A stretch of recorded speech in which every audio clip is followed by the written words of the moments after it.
क्या फटाफट से? 2 पेज छोड़ दीजिएगा याद करके, ताकि कोई भी चीज़ डिस्कशन के दौरान अगर नई निकल के आती है तो अपन उस पर बात कर लें, है ना भाई? क्योंकि अभी बहुत सारी बातें ऐसी होंगी जो छोटी छोटी हैं लेकिन काम की निकल के आती रहेंगी, है ना भाई? ये एक ऐसा चैप्टर है जो नॉर्मली ये माना जाता है कि फिजिक्स का है, लेकिन बाद में पता चलता है कि ओरिजिनली ये मैथ्स का है ना? हाँ, और एक्चुअल में जो स्टूडेंट है वो यहाँ ज़्यादा सीखता है वेक्टर के बारे में, ठीक है? हालांकि हम लोग शुरुआत ज़रूर वही फिजिक्स वाली करते हैं कि दुनिया में क्वांटिटीज़ 2 प्रकार की होती हैं, फिजिकल क्वांटिटीज़, याद है आपको? तो बस वही अपन तो जितना फिजिक्स जानते हैं उतने भी बात कर लेते हैं, ठीक है ना? सबको पता है फिजिकल क्वांटिटीज़ 2 प्रकार की होती हैं। एक वो जिन्हें magnitude as well as direction के साथ दर्शाया जा सके, ठीक है ना? मैग्नीट्यूड प्लस डायरेक्शन दोनों जिसमें दिखाए जा सकें। एक जिसमें सिर्फ मैग्नीट्यूड पे बात की जाए, जिनमें मैग्नीट्यूड पे बात की जाती है वो सभी बच्चे जानते हैं कि वो स्केलर, सही है भाई? वो स्केलर क्वांटिटीज़ होती हैं। बस इसमें मैग्नीट्यूड प्लस डायरेक्शन दोनों होता है, दे आर वेक्टर क्वांटिटीज़, है ना? और यहाँ से हमारा चैप्टर काम करता है। अच्छा, साथ में ये भी है कि मैग्नीट्यूड और डायरेक्शन तो हमारी जानकारी, मेरी जहाँ तक है वहाँ तक ये कि करंट में भी होता है, ठीक है ना? लेकिन करंट अपने आप में वेक्टर क्वांटिटी नहीं है, तो इसलिए आगे ये भी जोड़ दिया था कि वो सभी क्वांटिटी जिसमें मैग्नीट्यूड प्लस डायरेक्शन और साथ के अंदर जो ट्रायंगल लॉ ऑफ एडिशन को फॉलो करे, ठीक है ना भाई?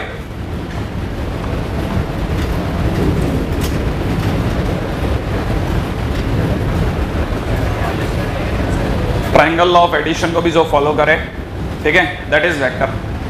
लिखते चलिएगा बस, है ना? क्योंकि शुरुआत का पहला इसमें जो भी है वो यही है, बस इंट्रोडक्टरी, ठीक है? सेकंड नंबर पे ये तो फिजिकल क्वांटिटीज के बारे में बात। सेकंड पॉइंट है रिप्रेजेंटेशन ऑफ वेक्टर।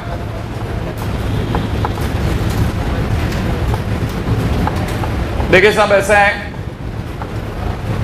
वेक्टर को हमेशा एक लाइन सेगमेंट के द्वारा रिप्रेजेंट किया जाता है। मैंने लाइन नहीं बोला, लाइन सेगमेंट याद रखना, है ना? It is represented by a line segment, ठीक है भाई? अगर ये लाइन सेगमेंट के द्वारा रिप्रेजेंट किया जाता तो ऑब्वियस सी बात है, लाइन और लाइन सेगमेंट में जो बेसिक फर्क है वो भी दिखता है साफ। लाइन सेगमेंट की जो लेंथ होती है वो लिमिटेड होती है, और जबकि लाइन की लेंथ जो होती है वो, है ना, इनफाइनाइट होती है। तो कहने का मतलब ये कि लाइन सेगमेंट अगर by the way limited length का है तो ज़रूर उसका कोई ना कोई इनिशियल पॉइंट भी होगा और कोई उसका टर्मिनल पॉइंट भी होगा, सही है? तो this point is known as initial point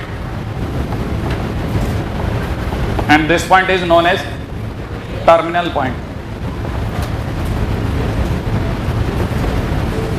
तो याद रखिएगा, हर वेक्टर का भी एक इनिशियल पॉइंट और एक टर्मिनल पॉइंट जरूर होगा, ठीक है? और उनके बीच का जो गैप होगा वो उसका मैग्नीट्यूड कहलाएगा, ठीक है? तो इनके बीच के गैप को मॉड ए बी के नाम से पुकारा जाता है, ठीक है? Remember it. अच्छा, अब ये भी हमारे को पता होना चाहिए कि लाइन सेगमेंट ए से बी की ओर जा रहा था या बी से ए की ओर आ रहा था, तो उसकी डायरेक्शन को दिखाने के लिए हम लोग एरो भी लगाते हैं।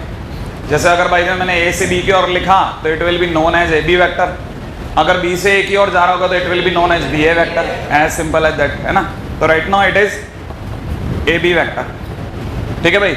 अच्छा, ए बी वेक्टर को वेक्टर से शो करने के लिए ऊपर की तरफ ऐसे एरो दिखाते हैं, या फिर अगर बुक में हो रहा होता है ये काम या पेपर में हो रहा होता है तो हम लोग उसको बोल्ड लेटर से भी दिखा देते हैं। तो अगर कहीं बोल्ड लेटर से भी ए लिखा हुआ है तो भी ऑटोमेटिकली अंडरस्टूड है कि वो ए वेक्टर लिखा होगा, ठीक है ना? तो कई बार हम लोग इस चीज़ को लेकर के वैसे ही कंफर्टेबल हो चुके होते हैं पढ़ते पढ़ते, ठीक है?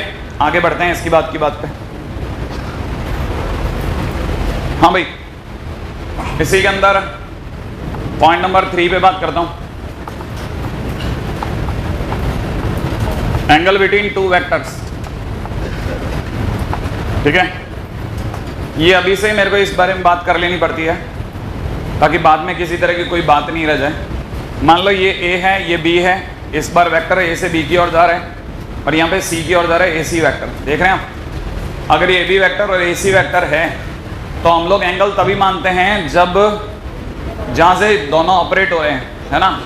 या जो इनका इनिशियल पॉइंट है वहां से दोनों एरो बाहर की ओर होने चाहिए, दोनों एरोज बाहर की ओर होने चाहिए, तभी हम दो इनके बीच का एंगल ये वाला मानेंगे। वरना अगर बाय द वे एरो इधर उधर और कहीं जा रहे होते हैं तो हम लोग उन दोनों के बीच के एंगल को ये वाला एंगल नहीं मानेंगे।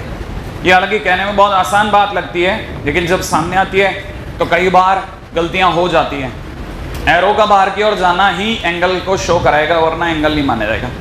एनीवे, अभी ये जो एंगल थीटा है, ठीक है, इस एंगल को ऐसे दिखाएंगे। अब ध्यान रखना, ए बी वैक्टर और ए सी वैक्टर लिखने के बाद ऐसा ये जो निशान होगा ना, ये एंगल को रिप्रेजेंट करेगा। समझ गया आप? नहीं है? हाँ, अगर बाय द वे कहीं पे ऐसा लिखा हुआ मिल जाता है ना कि A vector angle B vector, तो इसका मतलब ये कि we are talking about angle between A vector and B vector, ठीक है ना।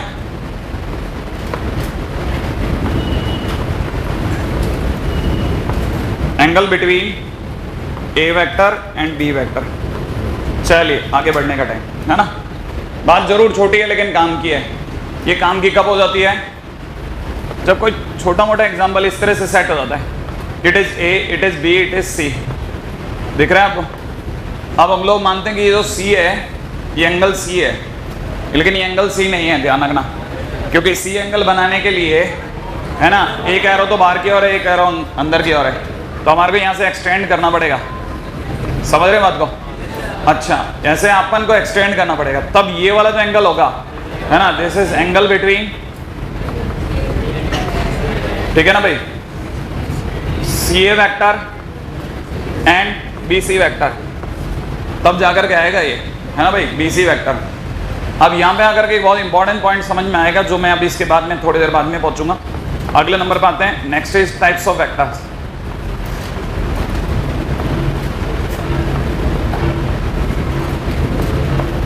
टाइप्स ऑफ वेक्टर में पहले नंबर पे आते हैं। सभी लोग जानते हैं टाइप्स ऑफ वेक्टर के अंदर पहले नंबर पे कौन आएगा? Null vector.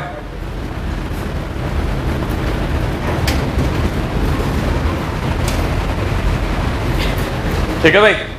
हाँ भाई, मैंने आपको बहुत पहले एक बात बोली थी, मैंने कहा था डिटरमिनेंट का कोई अलजेब्रा नहीं होता था। मैंने ये बताया था कि डिटरमिनेंट का कोई अलजेब्रा नहीं होता है, इसीलिए जब मैट्रिसेस पढ़ाई थी तो मैंने कहा था अलजेब्रा ऑफ मैट्रिसेस जरूर होता है। मैंने कहा था कि जब मैं टाइटल लिख रहा था ना, मैंने कहा ये बात बोली थी बकायदा कि आप याद करो, मैंने अलजेब्रा ऑफ डिटरमिनेंट करके कोई टाइटल नहीं डाला, लेकिन अलजेब्रा मैट्रिक्स करके टाइटल डाला था।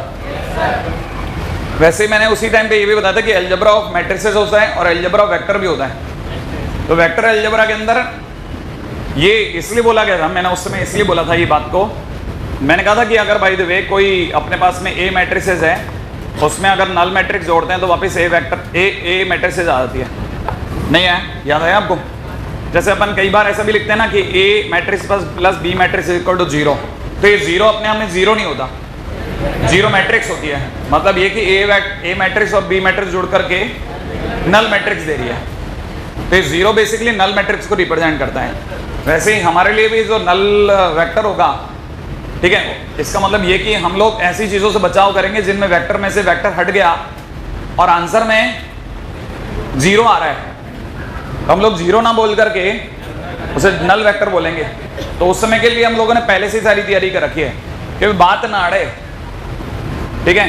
हाँ, एनीवे, खैर नल वेक्टर के बारे में आपकी जान पहचान काफी अच्छी ऑलरेडी जानते हैं आप लोग, ठीक है ना। Vector with the magnitude zero whose direction is undefined. लिख लीजिएगा, इसकी कोई डायरेक्शन नहीं होती ना, मतलब आप लिख लीजिएगा वेक्टर विद मैग्नीट्यूड, मतलब आप तो सीधा ऐसे लिखना मैग्नीट्यूड जीरो, डायरेक्शन अनडिफाइंड। क्यों बेकार के अंदर फोकट में लाइनें लिखते हैं एक्स्ट्रा, सीधी सी बात लिखो, ठीक है ना। जैसे एक नल वेक्टर बोलता हूं, आप ध्यान से देखिएगा, ए वेक्टर, सोच लेना, A vector is a null vector. सोचा? ए वेक्टर नल वेक्टर क्यों है? क्योंकि आप ए से चले और वहीं टर्मिनेट हो गए, माने आपका मैग्नीट्यूड कितना हो गया? जीरो। अगर इसका मैग्नीट्यूड जीरो है तो it is a null vector, ठीक है। वैसे अगर ढंग से देखा जाए तो जितनी मेरी जानकारी है फिजिक्स के अंदर, वो ये कि आपने किसी बॉल को उछाला और वापस कैच कर लिया तो डिस्प्लेसमेंट जीरो हुआ। है ना भाई, डिस्प्लेसमेंट वेक्टर होता है ना भाई, और डिस्प्लेसमेंट का स्केलर फॉर्म डिस्टेंस होती है। मैंने उसने डिस्टेंस तो बहुत सारी कवर करी, लेकिन ओवरऑल डिस्प्लेसमेंट जीरो हो गया क्योंकि जिस जगह चालू हुई थी उसी जगह वापस मिल गई, है ना। तो डिस्प्लेसमेंट वेक्टर, तो पहली चीज तो ये मैग्नीट्यूड जीरो होता है। अच्छा, बाकी सेकेंड पॉइंट तो ऐसा भी कह सकते हैं कि अगर कोई ए बी वैक्टर की किसी जीरो वेक्टर के साथ क्रॉस प्रोडक्ट करा जाए तो जीरो वेक्टर आता है ना भाई, ऐसा सुना है हमने नहीं। नल वेक्टर से मल्टीप्लाई करेंगे तो क्या आएगा, जीरो ही आएगा, तो जीरो ना करके जीरो वेक्टर आएगा, ठीक है भाई। अच्छा, अभी क्योंकि आप पढ़ चुके हैं फिजिक्स में, इसलिए मैं ये बात यहां कह सकता हूं, ठीक है। थर्ड पॉइंट, एक इंटरेस्टिंग बात, A vector cross C vector equal to zero आ रहा है। मान लेते हैं A vector cross C vector equal to zero आ रहा है, और A vector dot C vector equal to zero आ रहा है। दोनों साइमल्टेनियसली अकर हो रहे हैं। बात समझ रहे हैं आप बात को। अब आपको जिनको नहीं है तो कोई बात नहीं, आप में से किसी को अगर ये बात ही पकड़ में नहीं आती तो आप बिल्कुल मेरे साथ मेरे बराबर के हैं, ठीक है। डोंट वरी, धीरे धीरे सब समझ में आता है इसमें। A vector cross C vector equal to zero होने का मतलब होता है कि दो वेक्टर का क्रॉस प्रोडक्ट जीरो है, इसका मतलब दोनों वेक्टर पैरेलल हैं। इसका मतलब A vector is parallel to C vector, और दो वेक्टर के डॉट प्रोडक्ट के जीरो होने का मतलब होता है दोनों वेक्टर एक दूसरे के परपेंडिकुलर हैं, और एक साथ में दोनों बातें संभव नहीं होती, बशर्ते कि कोई एक वेक्टर जीरो ना हो जाए। नहीं है, अगर कोई एक वेक्टर जीरो हो गया तो दोनों एक साथ पॉसिबल हो जाएंगे, ठीक है ना। तो ये ऐसे तो बोला जाता है कि इट इज नॉट पॉसिबल, और लेकिन बाजू में ये भी लिखा जाता है कि पॉसिबल ओनली व्हेन। कब पॉसिबल होता है साहब, when one of them is zero. Zero बोले तो null vector, one of them is null vector, लिख लीजिएगा। आगे बढ़ता हूं, ठीक है।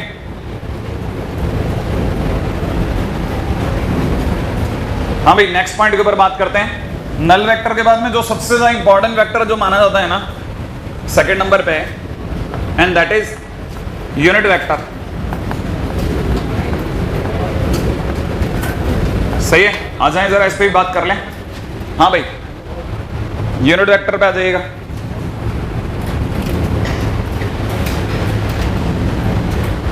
आइडिया है यूनिट वेक्टर का, ऐसे वेक्टर जिसका मैग्नीट्यूड 1 हो। नॉर्मली किससे रिप्रेजेंट होता है, कैप से, कैप से, सही है ना भाई। ए कैप अगर बोल दिया गया तो वो ए का यूनिट वेक्टर है।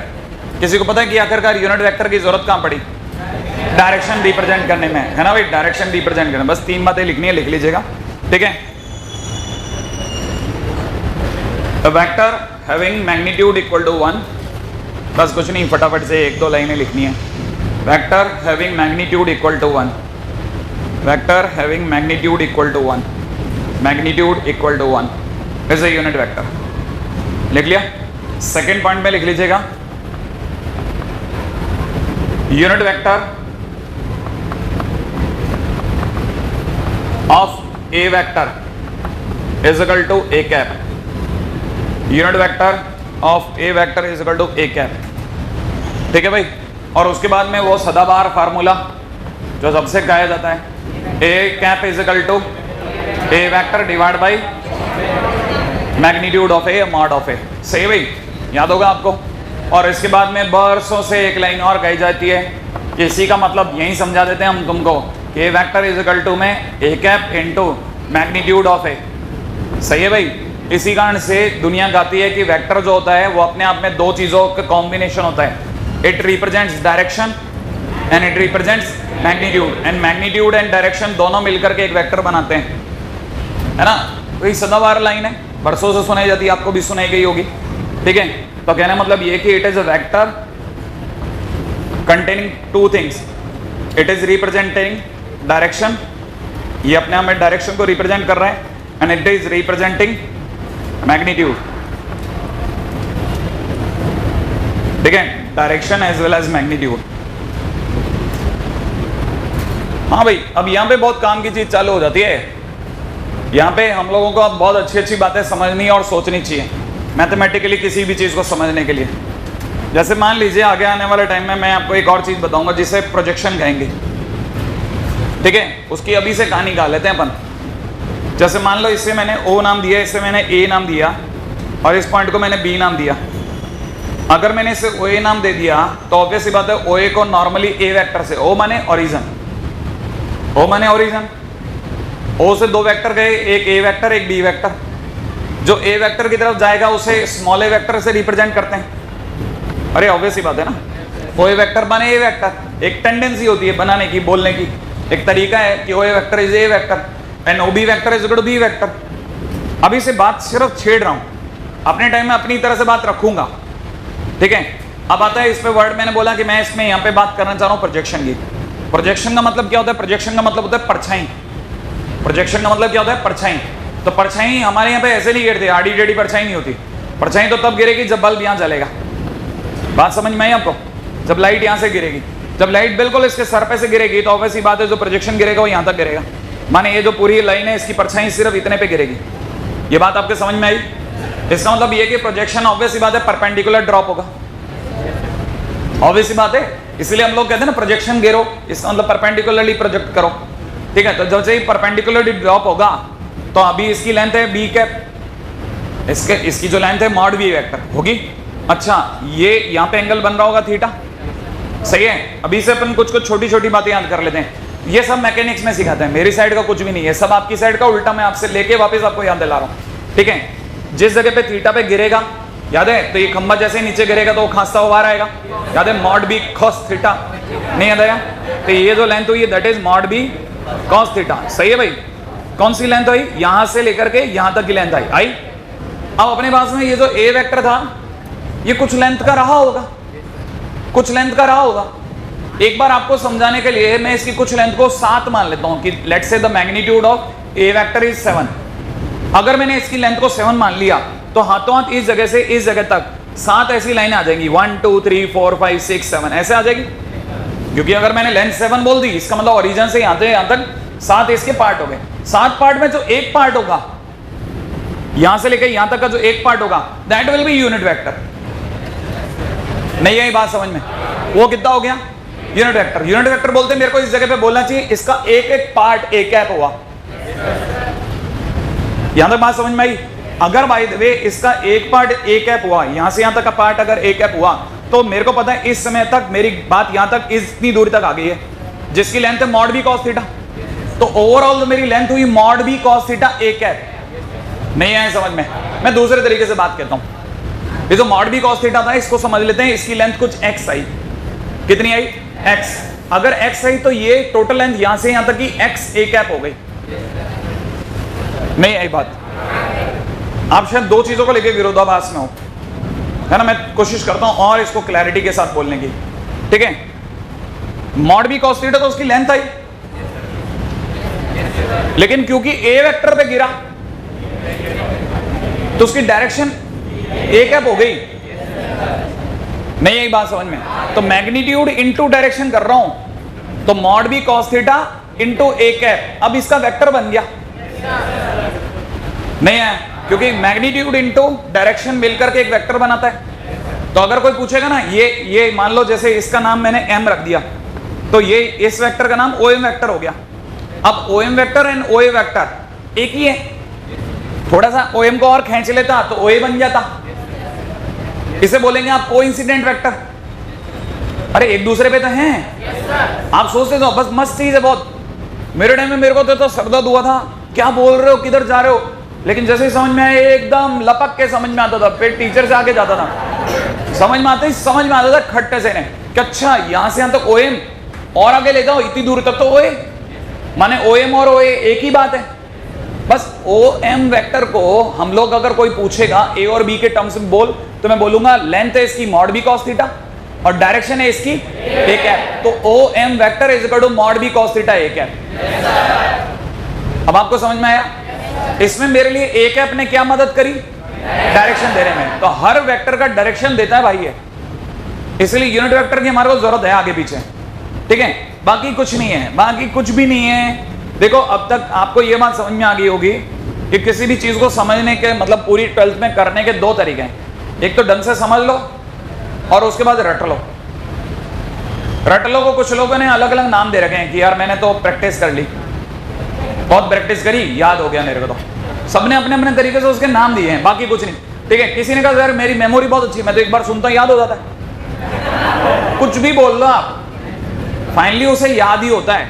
मुकाम एक ही है सबका, है कि नहीं? बाकी सारी बातें तो ऐसे ही है, हवा है, कुछ नहीं। तो इसलिए मैं आपको मुद्दे पे लेके चलता हूं। ठीक है, पहले तो आप समझ लेना, समझ में आने के बाद में आपकी प्रैक्टिस पे डिपेंड करता है कि आप कितनी प्रैक्टिस करते हैं। गरीब बच्चे को ज्यादा बार करनी पड़ती है, थोड़ा रईस बच्चे को हम कम बार करनी पड़ती है, करते सभी हैं। ठीक है, बताता कोई नहीं है। हाँ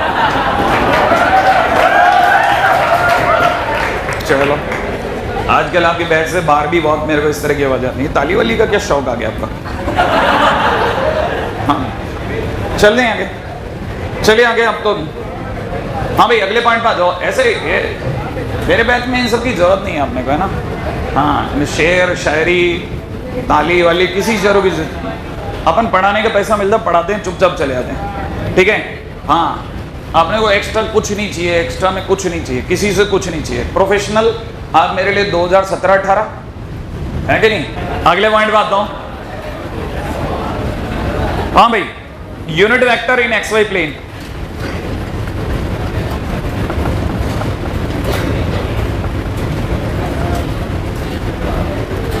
unit vector in X Y plane बच्चा बच्चा जानता है साहब। एक्स एक्सिस पे unit vector is I cap, Y axis पे unit vector is J cap, और जेड एक्सिस पे के कैप। That's it. बस अपने को ये पता होना चाहिए। अपने सिर्फ एक्स वाई प्लेन लिखा है, इसलिए अपन यहाँ पे आई कैप लिख देते हैं। ठीक है, यहाँ पे जे कैप लिख देते हैं, यहाँ पे माइनस आई कैप और यहाँ पे माइनस जे कैप। सही है? ये थोड़ा वैसे कंफ्यूजन का मसला है और इसका जवाब भी बड़ा अजीब है। ठीक है, हालांकि मैं आपको नहीं बताऊं तो आपको कभी कंफ्यूजन होगा ही नहीं। आपको कि इसमें क्या कंफ्यूजन है सर? एक्स वेक्टर के लिए एक्स एक्सिस के लिए आई कैप, वाई एक्सिस के लिए जे कैप। लेकिन क्योंकि कंफ्यूजन भी तो आप जैसे लोग ही पैदा करते हैं, ठीक है, और बताते भी आप ही जैसे लोग हैं। एक बच्चे ने मेरे से पूछा था कि सर हर यूनिट वेक्टर जो है वो वेक्टर डिवाइड बाय उसका मैग्नीट्यूड होता है। मैंने कहा हाँ, कि सर एक्स एक्सिस का मैग्नीट्यूड तो इनफाइनाइट हो गया ना।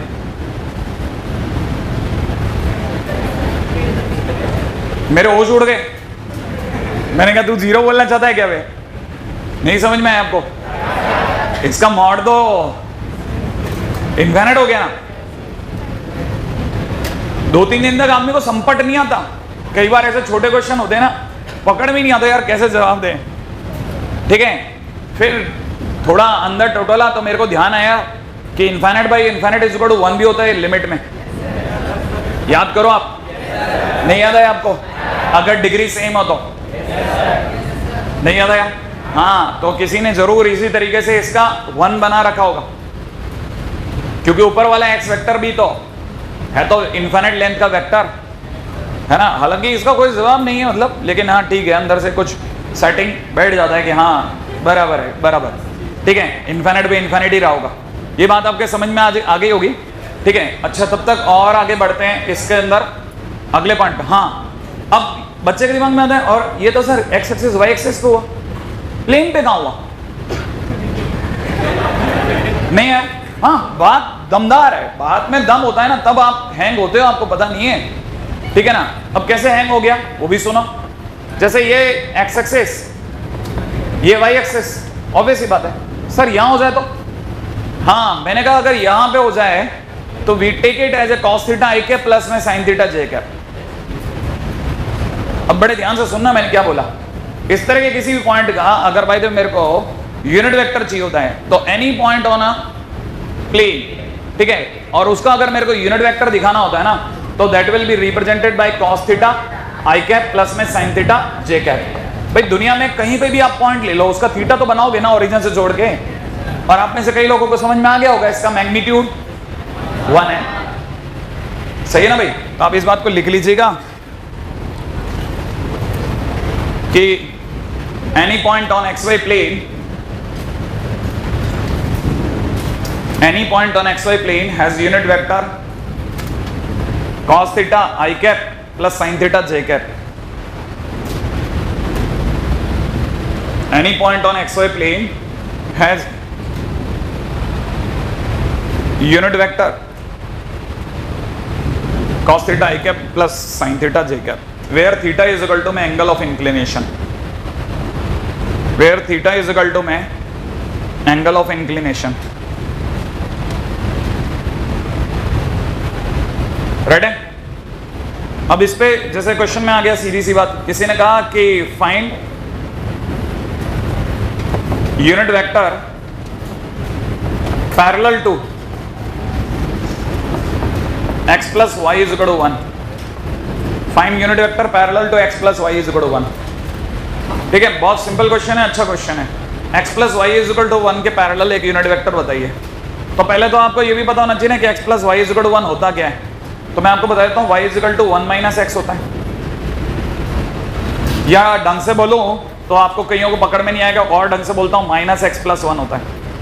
माइनस एक्स सोच लिया, प्लस 1 करते यूं जाएगा तो it will be a line like this. अरे x plus Y is equal to 1 ऐसे ही होगा, क्या हो गया, है ना? हाँ भाई, इसके पैरेलल कोई भी वेक्टर होगा, ठीक है, इसके पैरेलल कोई भी वेक्टर होगा तो वो वेक्टर या तो ऐसे जा रहा होगा या फिर इस तरह से जा रहा होगा. नहीं है? अरे पैरेलल यूनिट वेक्टर या तो उस तरफ होगा या इस तरफ होगा, या तो ऊपर जा रहा होगा या नीचे जा रहा होगा, कहीं तो जा रहा होगा. ठीक है ना? और हम लोग जाने के ऊपर डिपेंड नहीं करते. क्यों? क्या? अरे नहीं, ये दोनों पैरेलल होता है. हाँ, वो आप उसके ऊपर दिमाग नहीं लगा रहे. तो यूनिट वेक्टर जो होगा वो ऐसे ही जा रहा होगा, और किसी भी केस में जा रहा होगा. आपको यहाँ पे क्या समझना है, ठीक है, कि अगर बाय द वे मैं जैसे इसकी बात करता हूं तो मेरे को पता है right now theta is equal to में 3π/4. आराम से सोचो, बहुत जल्दबाजी नहीं है. तो इसका थीटा भी कितना हो गया, 3π/4 हो गया. और अगर मैं इस वाले वेक्टर की बात करता हूं तो थीटा इज इक्वल टू नहीं हुआ.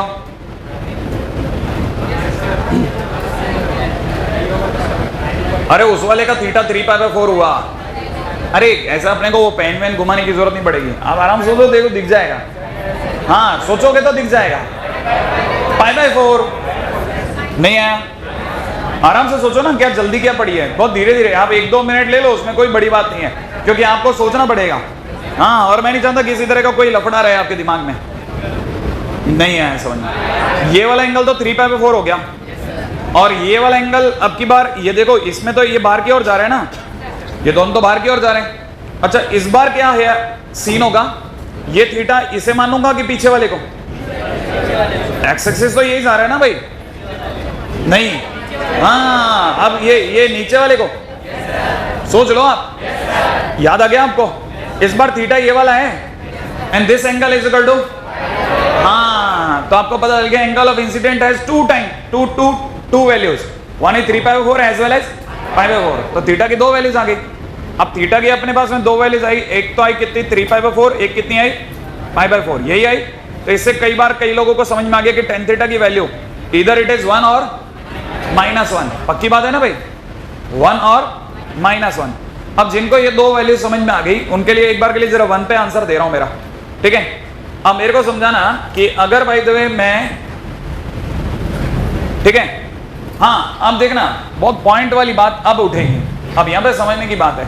ठीक है, मेरे पास में इसके वेक्टर का कोई फिक्स्ड फॉर्म नहीं है.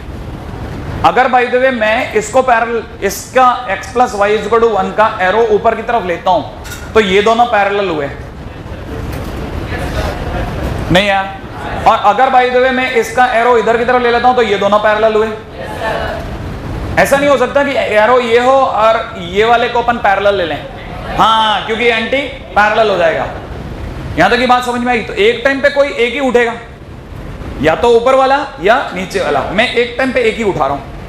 ठीक है ना? बात समझ में इतनी तो समझ में आ ही रही होगी कि अपन दोनों उठा नहीं सकते, एक टाइम पे कोई एक ही उठाएंगे. अच्छा, और अगर भाई देखो मैंने ये वाला एंगल उठाया, when theta is equal to कितना, 3π/4. सही भाई. अगर थीटा इज इक्वल टू 3π/4 उठाया तो उस केस में cos थीटा की वैल्यू,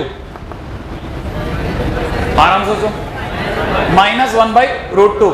और sin थीटा की वैल्यू, लॉजिक तो समझा दो, सेकंड क्वाड्रेंट. बहुत सिंपल वर्ड्स में बोला जाए, सेकंड क्वाड्रेंट. तो इसलिए यूनिट वेक्टर जो बनेगा ठीक है, वो क्या बनेगा, unit vector will B -1/√2 i cap plus में कितना 1/√2 j कैप। बस बात खत्म। सही है, एक टाइम पे कोई एक उठाएंगे, जब दूसरा वाला उठाएंगे तो दूसरे टाइम पे क्या होगा, पाइथागोरस का केस उठाएंगे तो दोनों प्लस प्लस में उतर जाएंगे। बैठे तो ध्यान रखना, ओवरऑल आंसर अगर देखा जाए तो प्लस माइनस नहीं, minus plus 1/√2 i cap plus minus 1/√2 j cap होगा। सही है, आप एक टाइम पे एक ही केस उठाओगे, सामने वाला भी एक ही केस उठा सकता है, दोनों नहीं उठा सकता। राइट है, हाँ भाई आगे बढ़ू नहीं, क्या बोले, जे कैप तो हमेशा पॉजिटिव हो गया दोनों केसेस में। सही बोल रहा है बच्चा। तो मैं ऐसे बकायदा दो केस दिखा देता हूं ना, आप में से किसी का भी कंफ्यूजन नहीं बचेगा और मुझे भी ध्यान रहेगा। 1/√2 j कैप और दूसरी तरह से क्या बनेगा 1/√2 i cap plus 1/√2 j cap. सही है, ऐसा। हाँ भाई हटा लें, अगले क्वेश्चन में आते हैं।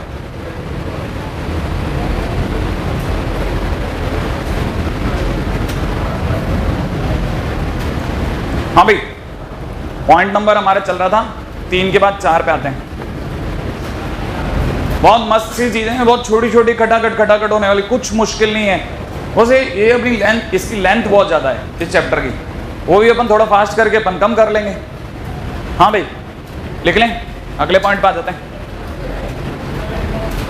Unit vector parallel to the plane, ना क्या बोल रहा हूं, unit vector perpendicular to the plane,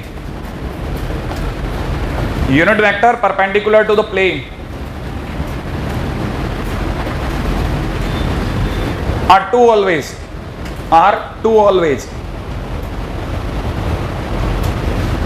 नहीं है समझ में, unit vector perpendicular to the plane are 2 always। अरे ऑब्वियस ही बात है, ये जैसे ये प्लेन है, इसके परपेंडिकुलर यूनिट वेक्टर ये वाला मानूं कि पास वाला, ये वाला कि ये वाला, कहीं पे भी ले लो यूनिट वेक्टर यही होगा। तो एक यूनिट वेक्टर तो ऊपर की तरफ, कितने हुए 2, वही मैंने लिखा है, unit vector perpendicular to any plane is 2 always, है ना भाई। अच्छा पॉइंट नंबर 5 पे आ जाता हूं। पॉइंट नंबर 5 क्या कहता है, unit vector perpendicular to straight line, unit vector perpendicular to straight line, ठीक है, आर इनफाइनाइट लिखिएगा भाई, इनफाइनाइट ऑलवेज। देखो साहब, ये अपनी स्ट्रेट लाइन, ये अपना यूनिट वेक्टर, सही है, यूनिट वेक्टर परपेंडिकुलर है, हाँ के ना, ये एक परपेंडिकुलर जरा सा मोड़ा इधर ले आया, नया बन गया, इधर लेके आया नया बन गया। क्यों नया क्यों बन रहा है, डायरेक्शन बदल दिया रही है ना, कितने हो सकते हैं, बस वही तो बोला आपने।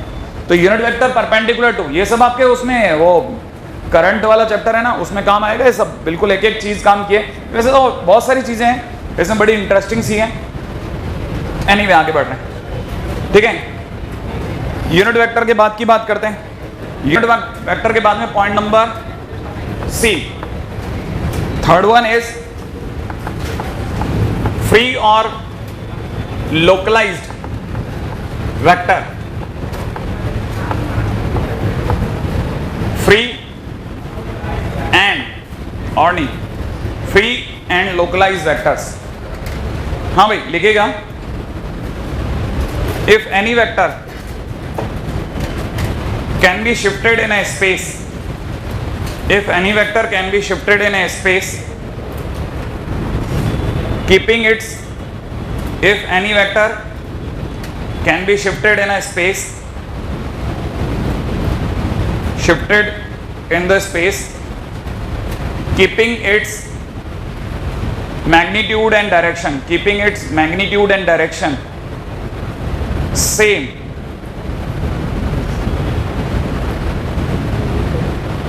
giving,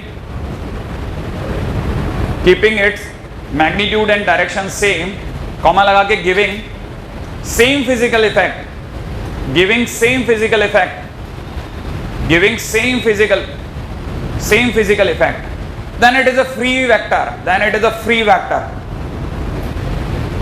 कॉमा लगा के giving same physical effect, same physical effect, then it is a free vector. If, अगले पे लिखिएगा, अगली लाइन के अंदर, if physical effect becomes different, if physical effect becomes different, then it is a localized vector.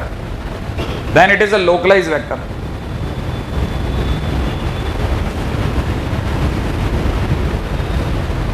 लिख लिया आप लोगों ने? Then it is a localized vector. हाँ भाई, पॉइंट क्या है? पॉइंट ये है कि हमारी पूरी कहानी फ्री वेक्टर के ऊपर है। देखिए, हम इससे पहले कि आगे जाए ना, हमारा सारी कहानी पहले बता देता हूँ फ्री वेक्टर पे। फ्री वेक्टर का मतलब बता देता हूँ, ये लॉजिक क्या है। ये हमारे को भी कई बार समझ में नहीं आया, लेकिन जब ये फ्री वेक्टर पढ़ा तो काफ़ी सारी चीज़ें दिमाग से क्लियर हो गई। और आगे जाकर के आपको पता लगेगा कि आप फर्स्ट ईयर इंजीनियरिंग में जब आपकी इंजीनियरिंग ड्राइंग हुआ करेगी ना, तब आपको ये चीज़ें बड़ी अच्छे से समझ में आएगी, जो मैं आपको आज समझाने की कोशिश कर रहा हूँ। अभी आपको दिखेगा नहीं, आप इमेजिन नहीं कर सकते, क्योंकि तब आपके हाथ में क्या होगा ना, है ना, एक उसके अंदर एक टूल देंगे, जैसे आर्म्स बोलते हैं, तो उसमें क्या है, आर्म्स कसने के बाद में आपको चीज़ें ना पैरेलल उठानी आ जाएंगी। अभी नहीं आती हमको पैरेलल ही चीज़ उठानी। उसमें क्या है, एक स्केल होता है, आप पैरेलल ले जा सकते हो उसको। उसमें क्या होता है, एक आर्म कस लेते हैं स्क्रू पे, ठीक है, और आपको बदलता है ये जैसे 5 सेंटीमीटर है ना, जैसे आपने PQ लिया, तो आप उसको ऐसे कैसे पैरेलल कहीं पे भी लेके जा सकते हो, अपने प्लेन पे कहीं पे भी, वो वैसा कैसा मूव करता रहता है। नहीं है, एक मैकेनिकल आर्म जैसी होती है जिसको आपने कस दिया, उसके बाद में आप उसको 5, जैसे PQ अगर 5 सेंटीमीटर तो उसको आप मूव करा सकते हो। आई कहानी पकड़ में? अगर आप 5 सेंटीमीटर मूव करा सकते हो, तब जाके आपके दिमाग में वेक्टर खुलना चालू होता है। जैसे हमारे दिमाग में तो पहले दिन ही आ जाता था कि यार क्या बकवास है, कैसे वेक्टर कैसे हो सकता है, जैसे 2 वेक्टर हैं सर, आप कैसे कह सकते हो ये दोनों आकर के मिलेंगे? नहीं, ये मिलेंगे ही नहीं। फिर थीटा कैसे, ऐसा अजीब सा थीटा लोगे क्या? तब बाद में समझ में एक फ्री वेक्टर होता है। फ्री वेक्टर हम जितना पढ़ते हैं सब फ्री वेक्टर पढ़ते हैं, लोकलाइज वेक्टर नहीं पढ़ते, क्योंकि फ्री वेक्टर एक ऐसा वेक्टर होता है जिसको एज इट इज उसकी डायरेक्शन और मैग्नीट्यूड सेम रख के मूव करा लो आप, मूव कराने के बाद में भी वो वैसे ही बना रहता है। तो हमारे पास में जितने वेक्टर हैं वो फ्री वेक्टर हैं। अगर आप इस 5 सेंटीमीटर को एज इट इज मूव कराओगे तो वो यहाँ नहीं आ जाएगा क्या? है कि नहीं? और जैसे वो यहाँ आएगा, मैं थीटा गिन देंगे इसका, आएगा नहीं समझ में? हाँ, तो सबसे पहला जो अंदर के छोटे छोटे भेद है ना, वो यहाँ से खुलते हैं पहले दिन से, कि जब कुछ नहीं है, सब बिल्कुल सही है, आपके लिए डाउटफुल सिचुएशन नहीं है कहीं पे भी। कहानी पकड़ में आ गई। फ्री वेक्टर का मतलब क्या है? जिसको आप उसको एज इट इज उसके पैरेलली शिफ्ट करा सको कहीं पे भी। देखो, उसी की वजह से आपने भले रट के रखा हो, भले मान लेते हैं एक बार के लिए रटा हुआ था, लेकिन अब आप में से कोई भी आप समझ सकता है कि कोई वेक्टर अगर यहाँ है या यहाँ है या यहाँ है या यहाँ है, सब एक ही है। नहीं है? नहीं तो मन में बहुत संदेह होता है, यार ये वेक्टर जो यहाँ था वो यहाँ पहुंच गया तो कैसे सेम हो सकता है? हाँ, क्यों नहीं हो सकता? आपने पैरेलल शिफ्ट हुआ है भाई, पैरेलल शिफ्ट हुआ है। अगर मैग्नीट्यूड और डायरेक्शन सेम है तो it is a free vector, भले यहाँ बैठे चाहे यहाँ बैठे, it gives the same physical effect. तो वी विल काउंट देम, भले वो इनफाइनाइट है, इनफाइनाइट भले हो, नीचे से कहीं पे भी हो, लेकिन उन्हें हम एक ही गिनेंगे। आगे की बात अभी भी नहीं आया है ना? तो पहले तो मतलब मन के संदेह निकालने की सारी बातें कर रहे हैं अपन, जितना ये पढ़ रहे हैं सब अंदर के वो छोटे छोटे किंतु परंतु निकाल रहे हैं, ठीक है? तो ये हो गया। अगले पे जाओ, नेक्स्ट पॉइंट। हाँ भाई, लोकलाइज जैसे मतलब लोकलाइज वेक्टर, जैसे फोर्स एक लोकलाइज वेक्टर है। मैं अगर यहाँ पे फोर्स अप्लाई कर रहा हूं, ठीक है ना, तो आप इस फोर्स को उधर नहीं शिफ्ट करा सकते। फोर्स एक लोकलाइज वेक्टर है ना? मतलब ये सारी चीजें फिजिक्स की है, मेरे पार्ट की नहीं है, लेकिन है ना, हमने भी अपने टाइम पे अपने टीचर को बहुत खाया है, ठीक है? अरे सर ये लोकलाइज क्या है, ठीक है? तब उसने भी हमारे को ऐसे बताया, एक फोर्स है ना, तू यहाँ लगा रहा है, तो पैरेलल कैसे शिफ्ट करेगा? पैरेलल नहीं शिफ्ट होते हर चीज। हाँ, जैसे एक ये लोकलाइज वेक्टर है, ठीक है, इसको पैरेलल शिफ्ट करेगा तो मैग्नीट्यूड बदल जाएगा। मैंने कहा कैसे बदल जाएगा? जैसे वो पैरेलल वाले को शिफ्ट करा तो वैसे इसे भी करा दो। उसने कहा अगर ऐसे कराते तो फिर वो अपना स्ट्रिंग वाला जितना अपन मैकेनिक्स पढ़ गया सारे फेल हो जाते। उसमें mg cos थीटा तुम कहते थे ऊपर उठा ले, ऊपर उठा लिया पैरेलली तो स्ट्रिंग पे तो टेंशन बदल जाएगी। नहीं आया समझ में? हाँ, क्योंकि तो लोकलाइज वेक्टर है। mg cos थीटा ऊपर जाकर के भी थीटा सर सेम है, मर्जी जहाँ रखो थीटा सेम है, ठीक है? तो टेंशन तो कभी बदलेगी ही नहीं, उसको घुमाते रहो भले, मस्त है एकदम आराम से, हर जगह सेम टेंशन है। आगे कहानी। हाँ, ऐसी बातें भी कई बार दिमाग में आती हैं। ये छोटे प्रश्नों के जवाब मिलने बहुत जरूरी है, इसी के इंटरेस्ट बना रहता है। और चीजें खुल के आती हैं सामने। एनीवे आगे बढ़ते हैं, जितना मेरे को आता है उतना मैं बता दूंगा, ठीक है। मेरे से ज्यादा पूछना मत, मेरे को वैसे भी इतना ही आता है, ठीक है। फिजिक्स के मामले में अपना हाथ शुरू से ही टाइट है, ठीक है। हाँ भाई, नहीं इतना भी नहीं है, ऐसे क्या बात कर रहा हूँ। हाँ आज भी याद है मेरे को, ठीक है।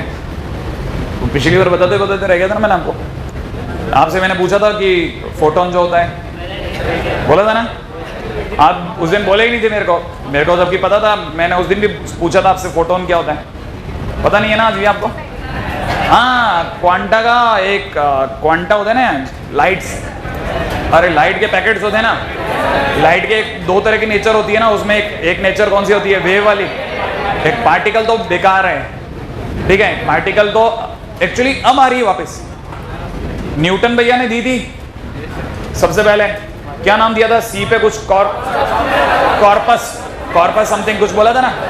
हाँ मेरे को हल्का हल्का याद है, क्योंकि है ना इंटरेस्ट लिया था मैंने, क्या कर क्या बोलना चाहता है, पकड़ में नहीं आती ना अपने को, अपने साथ में प्रॉब्लम थी। समझ में आ गया तो फिर भी याद रहता था, नहीं समझ में तो मरे ना याद रहे, ठीक है। यहां से वहां तक जाने में भूल जाता हूं मैं, समझ में आ गया तो सब याद रह सकता था। तो इसलिए क्या समझने की कोशिश करी थी कि ये अच्छा है, दो तरह की नेचर रही होगी। इसलिए क्यों, क्योंकि अलग अलग पीढ़ी ने अलग अलग तरीके से सोचा। न्यूटन ने सोचा, न्यूटन के बाद वाले लोगों ने तो सबसे पहले क्या होता है, जैसे मान लो मैं कैसा पढ़ा रहा हूं, तो आप में से जो भी कोई टीचर बनेगा ना, तो कुछ मेरी कॉपी करेगा और कुछ जरूर बताएगा कि वो टीचर तो फला फला उस 5 वाली क्लास में पढ़ा रहा है, वो गलत पढ़ाता है। नहीं है, क्योंकि आप मेरे को देख चुके हो, ऐसे ही रहा होगा। तो न्यूटन ने कुछ बताया, तो जो भी उसका जो सक्सेसर रहा होगा, उसने सबसे पहले न्यूटन को ही पीटा होगा। ऐसा ही हुआ। तो लोगों ने बताया कि दो तरह की नेचर होती है, उनमें से एक पार्टिकल के सिवा वेव होती है। वेव वाली में क्या होता है ना, उसका जो एनर्जी पैकेट्स होते हैं, उसमें सबसे छोटा पैकेट का नाम क्वांटा होता है। क्वांटा का जो सबसे छोटा पार्ट होता है क्वांटम, माने उसका यूनिट वेक्टर, ठीक है। हाँ क्वांटम याद आया। और क्वांटम जो होता है उसे फोटोन कहते हैं। फोटोन का मास 0 होता है, इक्विवेलेंट मास अलग होता है। हाँ अब आप में से क्या बेस मास, अच्छा देखो जो भी, मेरे को तो ये पता है कि उसके अंदर कुछ इक्विवेलेंट मास होता है, वो m0 के नाम से जाना जाता है, वो दैट इज नॉट 0 है ना। हाँ उसका जो बेसिक मास होता है ना, जो वो 0 होता है। इसी की वजह से मैं उस दिन बता रहा था आपको कि इलेक्ट्रॉन और प्रोटॉन मिले, नीचे आए, लाइट एमिट कर दी, लाइट एमिट करते ही फोटोन बन गए, फोटोन बनते ही वो मासलेस हो गए, मासलेस होते ही क्या होगा, ग्रेविटी फ्री हो गए, वापिस ऊपर पहुंच गए,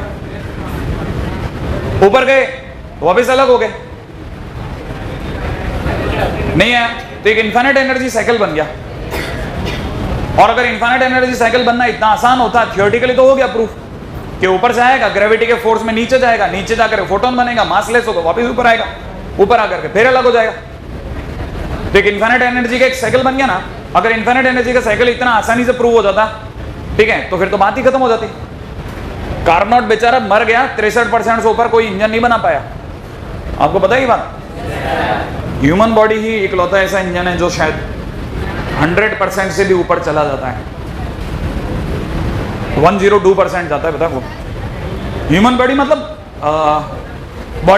बॉडी जीव जंतुओं में भी सबसे ज्यादा चींटी की होती है, अपने वेट से 10 गुना।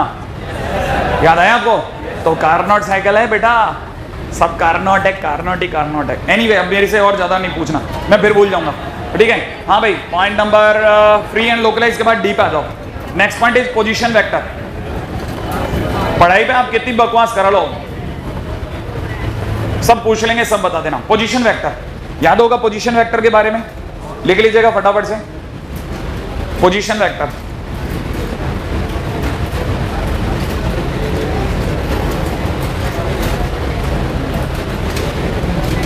ध्यान है आपको? पोजीशन वेक्टर कितने लोगों को पता है पोजीशन वेक्टर? हाँ भाई, कोई ऐसा साफ सुथरा बोलने वाला कोई आदमी जिसे पोजीशन वेक्टर की डेफिनेशन बताओ। फिजिक्स में तो सिखाई होगी ना आपको, नहीं याद आया? कौन बोलेगा? कोई नहीं। अरे पोजीशन वेक्टर पे कोई बोलने को तैयार नहीं है। हाँ बोलो ना, ये तो सबसे आसान बकवास सी बात है। हाँ बोलो। अच्छा, सिर्फ ओरिजिन के रेस्पेक्ट में हो सकता है, किसी के रेस्पेक्ट में भी हो सकता है? किसी के भी रेस्पेक्ट में या ओरिजिन के? अच्छा, एक पॉइंट को रेफरेंस पॉइंट मानना पड़ेगा। अच्छा, उसके रेस्पेक्ट में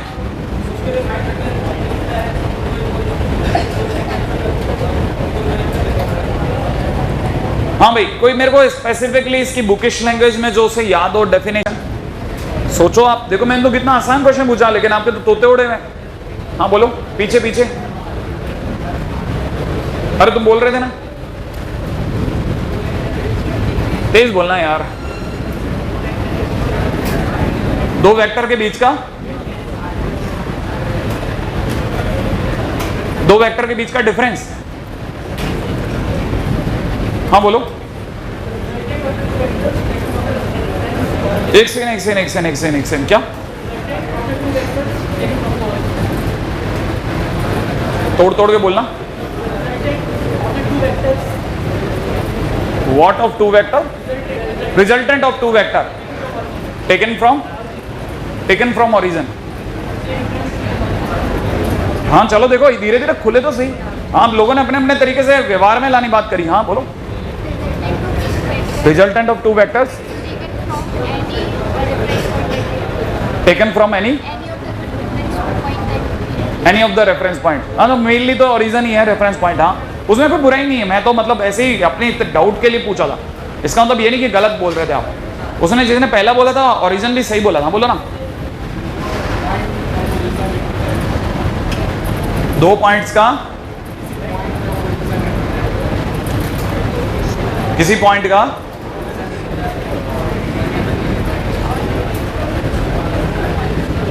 ठीक है साहब, धीरे धीरे समझ लेते हैं। ठीक है, अच्छा देखिए साहब, दो तरह की बातें हैं। अगर किसी ने मेरे से ए पॉइंट के लिए पूछा कि इसका पोजीशन वेक्टर क्या है, तो first of all I will attach it to the origin. A point का position vector will be represented by OA vector. और ओए वेक्टर के टाइम पे हम लोग क्या करेंगे, इसका जो भी ए का जितना भी बेस वेक्टर होगा, बेस वेक्टर आपको सिखाया बेस वेक्टर, ठीक है। पोजीशन वेक्टर के अंदर सबसे पहले डालिएगा बेस वेक्टर, फर्स्ट पॉइंट। पहले तो इस पे बात हो जाए, फिर इतनी इंपॉर्टेंट बात ये मेरे को लगा शायद फिजिक्स में बताई गई होगी। लिखिए बेस वेक्टर, बेस वेक्टर में लिखेगा, ठीक है। If A vector is equal to में a1 i कैप प्लस में a2 j कैप प्लस में a3 k कैप, और b vector is equal to में b1 i कैप प्लस में b2 j कैप प्लस में b3 k कैप, लिख लिया। Then i j k are base vectors, then i j k are base vectors of a vector and b vector, then i j k are base vectors of a vector and b vector, लिख लिया। अगले point को लिखेगा इसी के अंदर, second point में लिखेगा इसी के अंदर, सेकंड पॉइंट है ना। फर्स्ट पॉइंट लिख लिया, then i j k are base vectors। Second point में लिखेगा if l vector is equal to ap vector plus में bq वेक्टर प्लस में cr वेक्टर, ठीक है ना भाई। If l vector is equal to में ap vector plus bq vector plus cr vector, then pqr vectors are base vectors, then p vector comma q vector comma r vector are base vectors of l vector, right है भाई, of l vector. लिखते चलना भाई, काम की बात।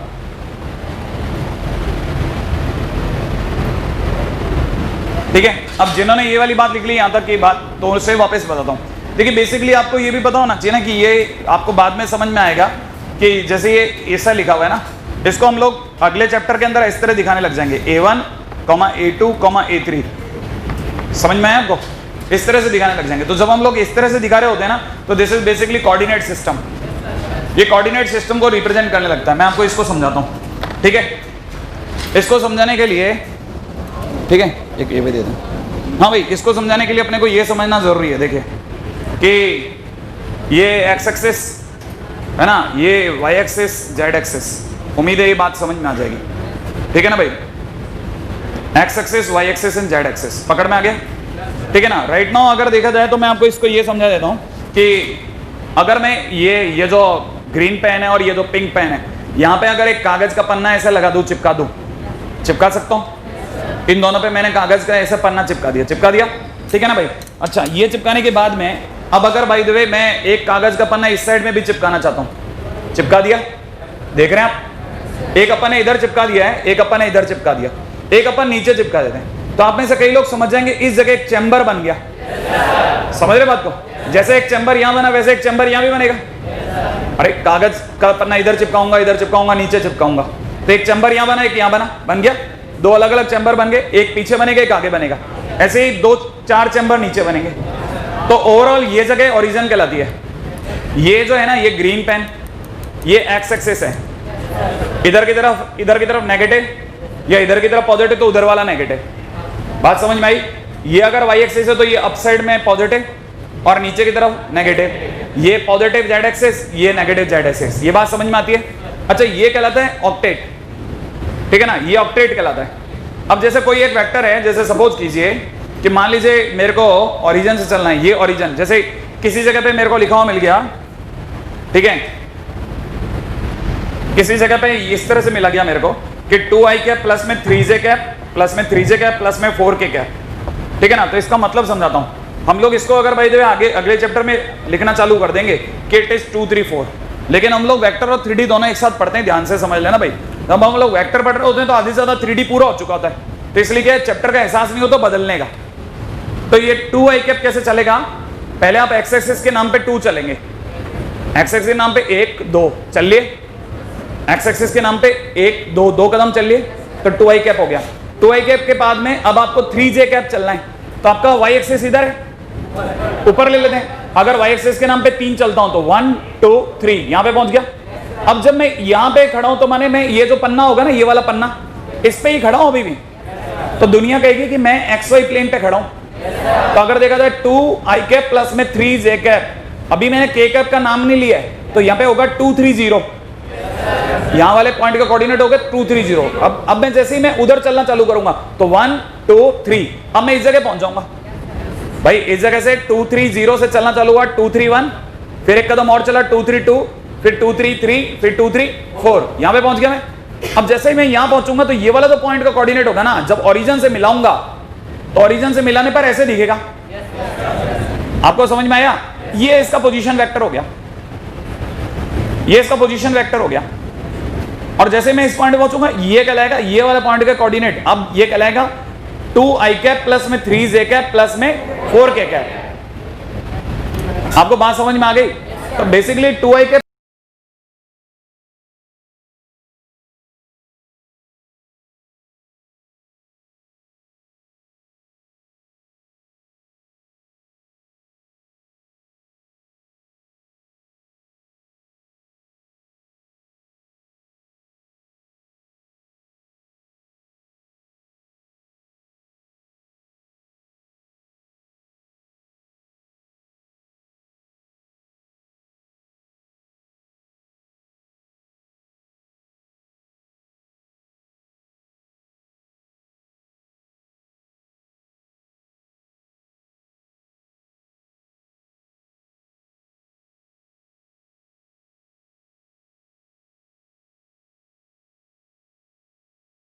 Easy होगा, कोई बात नहीं, चलिए।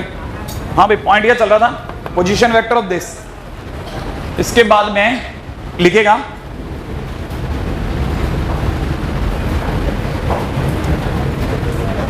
Position of any vector, position of any vector with respect to origin, position of any vector with respect to any, sorry, position of any vector with respect to origin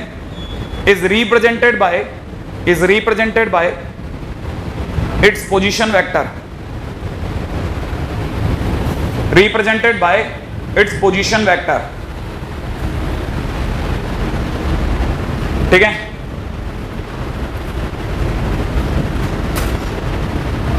इसमें आगे लिखेगा A B vector, position vector of A B vector is equal to में position vector of B vector minus में position vector of A vector. Position vector of A B vector is equal to position vector of B vector minus position vector of A vector. लिख लिया? हाँ, इसी चीज को तो मैंने यहां पे लिखा था, जैसे A B vector is equal to nothing but B minus A vector. ये कैसे हुआ सर? अरे बहुत सिंपल है, पता है ये कैसे हुआ? ये ऐसे हुआ साहब, देखिए जैसे ये रहा ए बी वैक्टर, ऐसे ले लूं एक ए बी वैक्टर। अगर मैंने ए बी वैक्टर लिया तो ए से बी की ओर जाना चाहिए। अच्छा, जिस दिन मैं इसको ओरिजिन से इसको मिलाऊंगा, इसका नाम ओ ए पड़ जाएगा। ओ ए पढ़ते ही मेरे को यहाँ पे ए वैक्टर दिखाना पड़ जाएगा। अच्छा, जैसे मैं इसको मिलाऊंगा, ये ओ बी वैक्टर का नाम बी वैक्टर पड़ जाएगा। अब बड़े ध्यान से सोचेगा, अगर आपको ध्यान हो तो ट्रायंगल ऑफ एडिशन, तो दो फॉलो करते हुए एरो और सामने से इधर से आता हुआ एरो, ये इनका रिजल्टेंट देगा। तो मैं अपनी तरफ से देखा जाए तो बोल सकता हूं ओ ए वैक्टर प्लस में कितना A B vector is equal to में कितना ओ बी वैक्टर, ऐसा बोल सकता हूं। तो इसका मतलब A B vector is equal to what? A B vector is equal to O B vector minus O A vector, ऐसा बोल दें। तो इसीलिए A B vector is equal to B vector minus A vector, यही बात मैंने भी बोली थी, सही है कि A B vector is equal to B vector minus A vector. और यही बात मैंने यहां भी लिखी है कि position vector of A B vector is equal to position vector of B vector minus position vector of A vector. ठीक है, आगे बढ़ते हैं।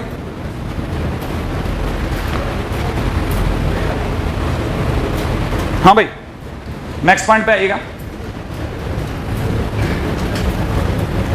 पॉइंट नंबर 4, ठीक है भाई। If A vector is equal to a1 i cap plus में a2 j cap plus में a3 k cap and b vector is equal to b1 i cap plus में b2 j cap plus b3 k cap. ठीक है भाई, मैं इसको OA और OB नाम दे रहा हूं। ठीक है, OA vector and OB vector, ऐसे नाम दे रहा हूं। ठीक है, आप मुझे बताने वाले हैं, मेरा क्वेश्चन है mod A B vector is equal to question mark. बताइए mod A B vector is equal to क्या होगा? बहुत सिंपल बात पूछी है, फटाफट सोचना चालू करो। अभी भी आपने ए बी वेक्टर सुना है, A B vector is equal to O B minus O A, ऐसा लिख सकता हूं भाई। अच्छा, ओ बी माइनस ओ ए लिखते ही मेरे को पता है ये रहा ओ बी, ये रहा ओ बी, ये रहा ओ ए। क्या आपको आता है ओ बी माइनस ओ ए में कौन किस में से घटेगा?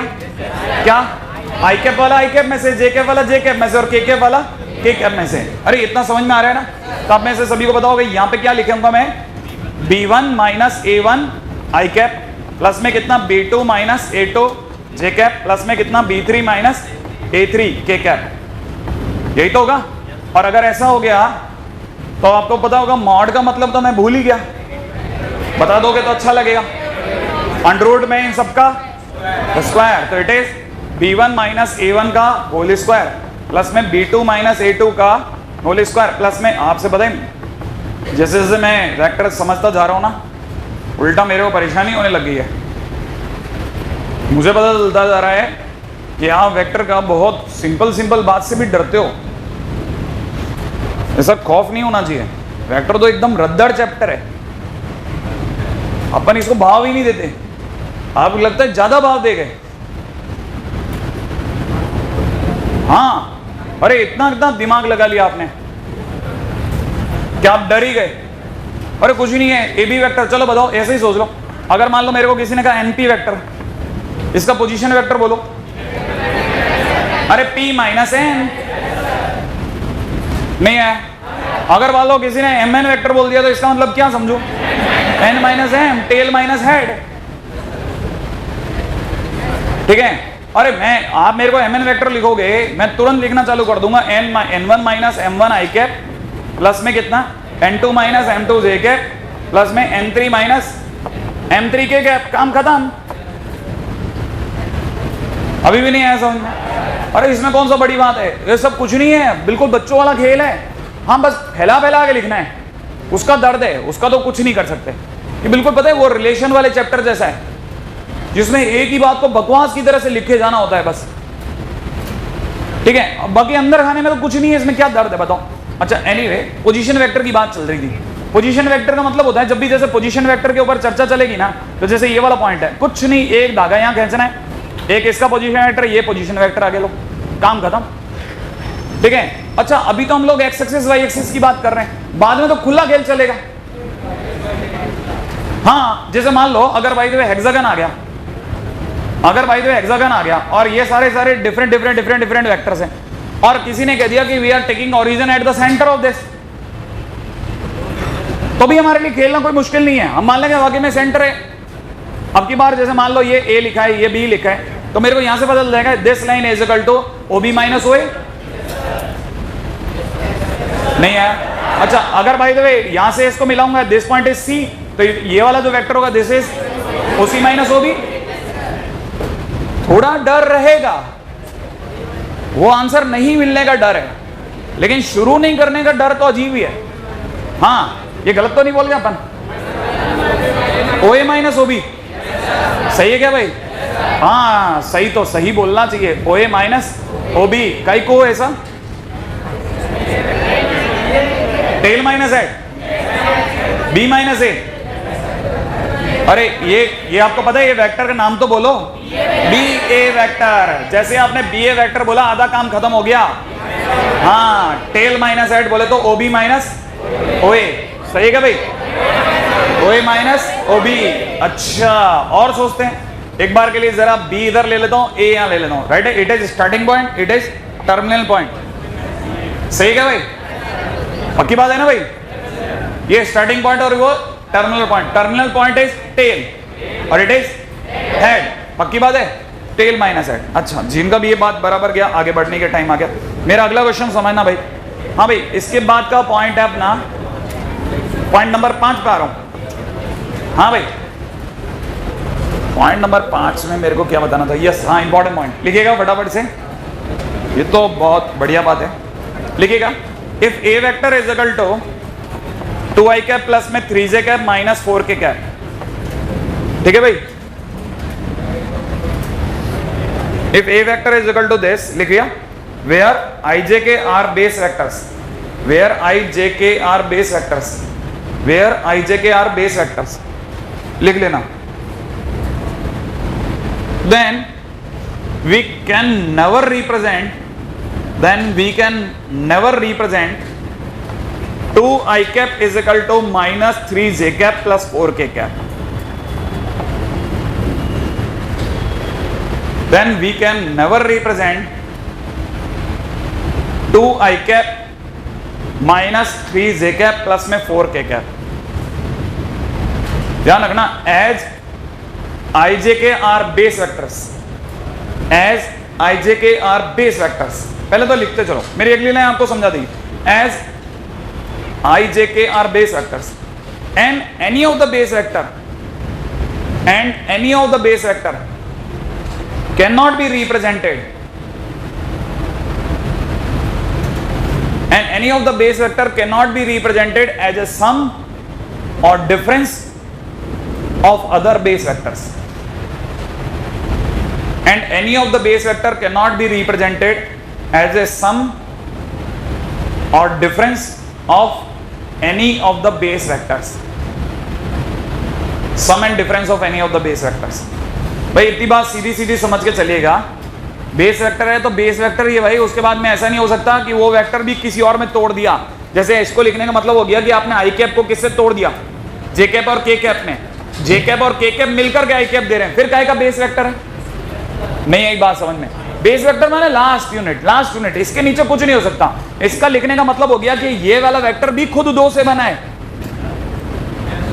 अरे अगर आपने 2i कैप बराबर में माइनस का 3j कैप प्लस में 4k कैप लिख लिया ना, इसका मतलब ये कि i कैप जो है वो j कैप और k कैप से मिलके बना है। फिर इसका मतलब ये कि i कैप लास्ट नहीं था, वो खुद भी आगे किस में था? j कैप और k कैप में था। मान लो ऐसा नहीं समझ में आया तो दूसरे तरीके से सुनो, अगर आपने इसमें हाँ भर ली तो आप दूसरे तरीके से कैसे फंस जाओगे कि आपको पता चलेगा थोड़ी देर बाद में बच्चा इसको उधर ले जाएगा, वो इसको लिखेगा 2i कैप प्लस में 3j कैप माइनस का 4k कैप इक्वल टू 0, और जैसे वो ये लिखेगा आप a वेक्टर को 0 प्रूव कर दोगे। और a वेक्टर को 0 प्रूव करने का मतलब ये हो गया कि ओरिजिन से बंदा चला ही नहीं था, जबकि आपको तो पता होगा कि ओरिजिन से बंदा पहले x एक्सिस पे 2 चला, y एक्सिस पे 3 चला और j एक्सिस के नाम पे पीछे चला 4 की ओर। इसका मतलब ये कि उसने ओरिजिन से काफी लंबा गैप कवर कर दिया, बट उसके बावजूद भी आप उसे क्या दिखा रहे हो? किंतु तो जीरो चला, जो कि कॉन्ट्राडिक्टरी हो गया। नहीं आया समझ में? तो we can not represent any of the base vector as a sum और subtraction of any other two base vectors.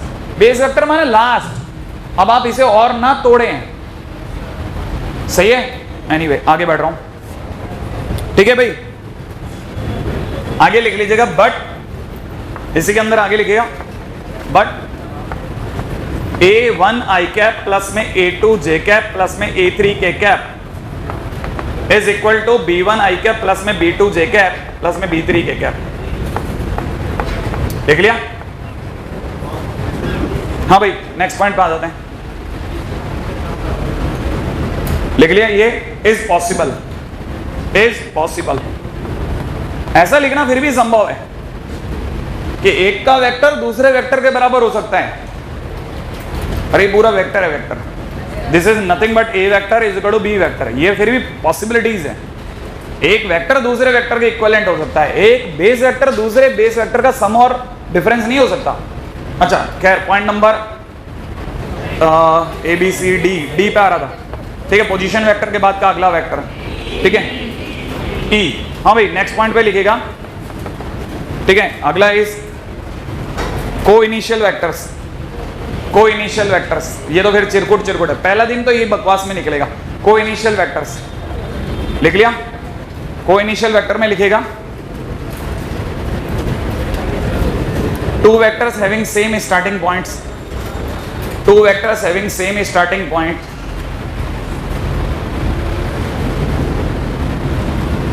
Two vectors having same starting point. लिख लिया?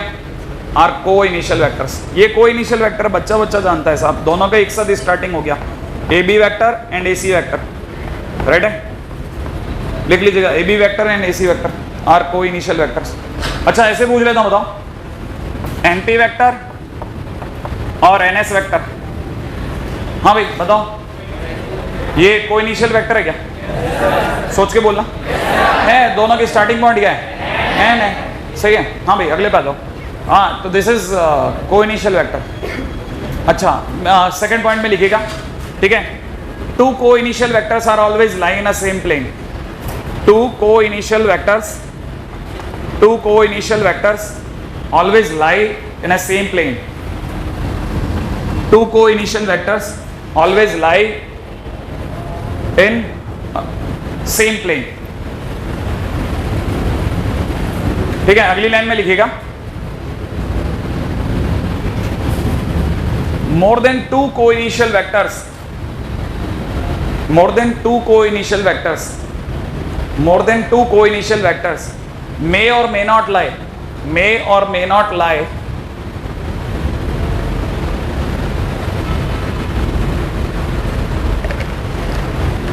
in same plane.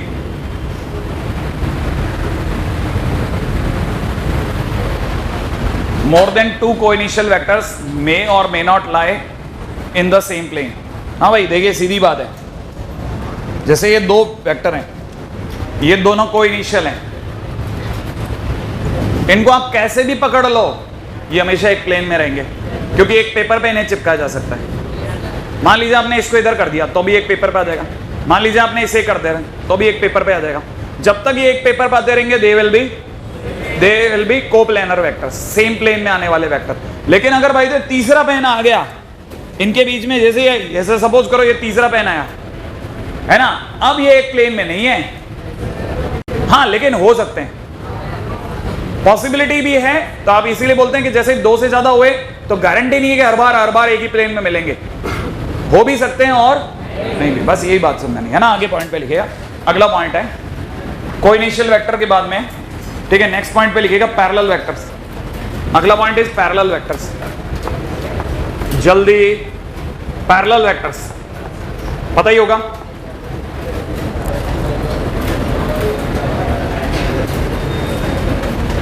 हाँ भाई पैरेलल वेक्टर के अंदर भी दो तरह के वेक्टर होते हैं, पता ही होगा कौन कौन से?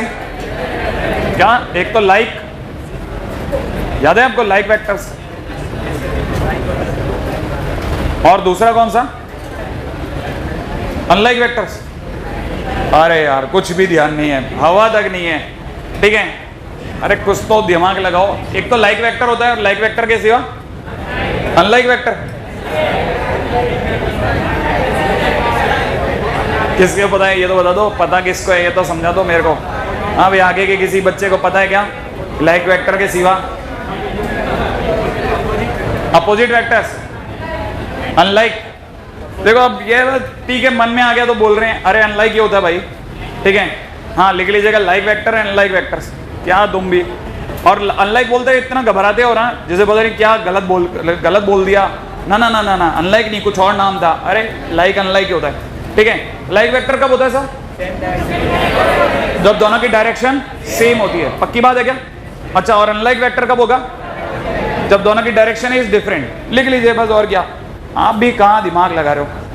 हाँ भाई, हाँ लेकिन काम की बात क्या है, if A vector and B vector are parallel vector, इसमें ये सब बकवास है।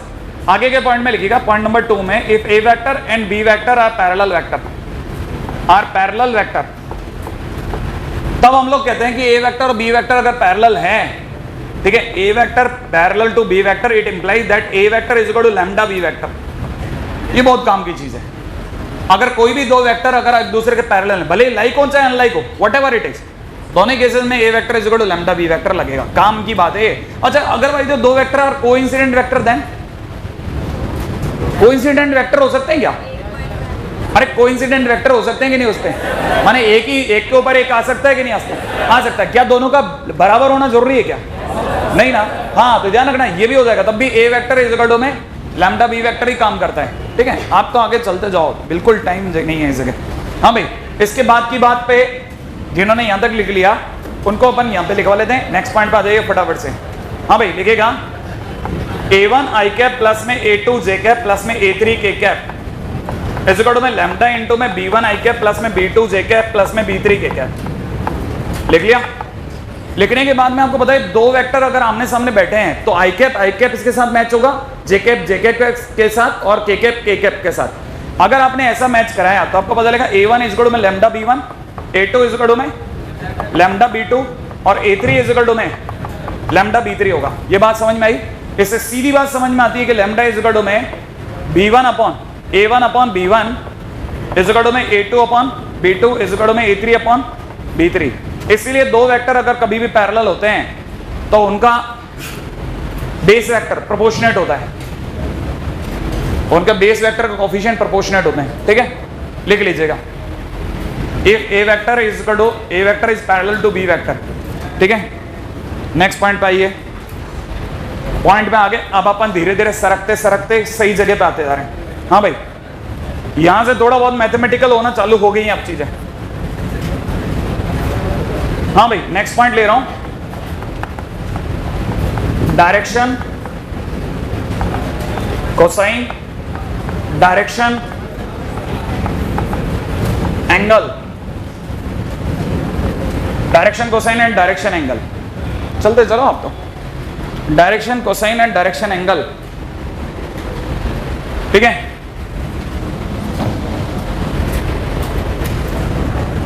Direction cosine and direction angle लिख लिया? एक बार के लिए मैं वेक्टर उठा रहा हूं, x are vector. Let's say एक कोई आर वेक्टर है जिसका नाम है एक्स आई कैप प्लस में वाई जे कैप प्लस में जेड के कैप, ठीक है। बहुत जबरदस्त चीज अब आई है।